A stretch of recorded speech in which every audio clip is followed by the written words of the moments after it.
This is extremely disappointing and ridiculous. One of the best rivalries in college football between Notre Dame and USC will not be played in 2026 because they could not come to an agreement on when they would play the game this upcoming year.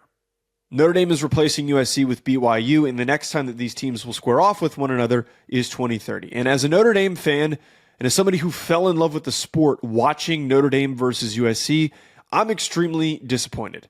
There's very clearly a reason for this. USC is in the Big Ten.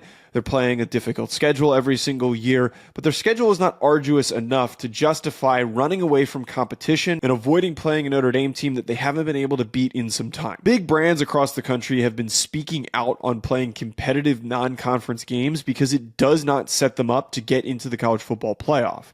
Texas was one of the most recent teams to do this. Steve Sarkisian said that playing Ohio State was meaningless and essentially that they would not schedule difficult games like that in the future. This is the biggest thing without a doubt that is hurting the sport.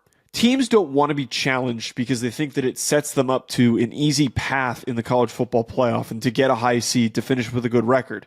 What happened in the days of when teams wanted to prove themselves, to prove that they were better than the best teams in other parts of the country? I get that the college football playoff presents the opportunity to do that, but you should want to be challenged. The teams that face the toughest competition are the ones that go on to produce the most meaningful seasons. Ohio State last year suffered a loss to Michigan and to Oregon. Those games were in conference, but because they suffered those losses, it enabled them to rebound and to go on a run. Texas and USC aren't missing the college football playoff because they lost to teams out of their conference.